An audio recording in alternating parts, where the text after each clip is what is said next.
আসসালামু আলাইকুম। একটা ডিম আর আটা দিয়ে খুব মজার সকাল আর বিকালের জন্য একটা নাস্তার রেসিপি। খেতে এতটা পরিমাণ মজা হয় এই নাস্তাটা, খুবই অল্প সময়ে বানানো যায়।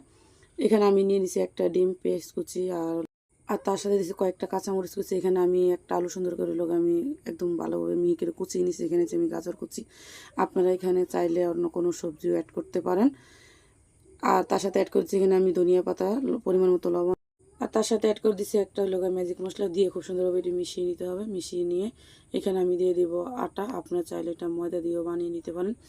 এখানে আমি আটার মানে যে সবজির যে গোলাটা করবো, এটা একদম আমরা যে রুটি পরোটা বানাই এর থেকেও একটু নরম হলে সফট হবে। এখানে হাতে একদম লেগে লেগে আসবে, অনেক আঠালো হয়, তো আমি অল্প একটু তেল দিয়ে খুব সুন্দরভাবে মাখাচাড়া করে রেখেছি।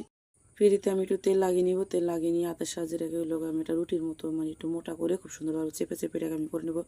আপনারা চাইলে এই পর্যায়ে বেলুন দিয়ে বেলুন নিতে পারেন। আমার এটা যখন রুটির মতো বানানো হয়ে যাবে, আমি এটা কি পরিমাণ মোটা রেখেছি আপনাকে দেখিয়ে দিচ্ছি। আপনারা চাইলে আর একটু মোটা বা চিকন করে নিতে পারেন। তো আমি এটাকে খুব সুন্দরভাবে আমি কেটে নেব এবং চোখো স্টাইলে আমি কেটে নেব। এটা কেটে নেওয়া হয়ে গেলে এটাকে খুব সুন্দরভাবে আমি তেলে খুব সুন্দরভাবে আমি এটা ভেজে নেব।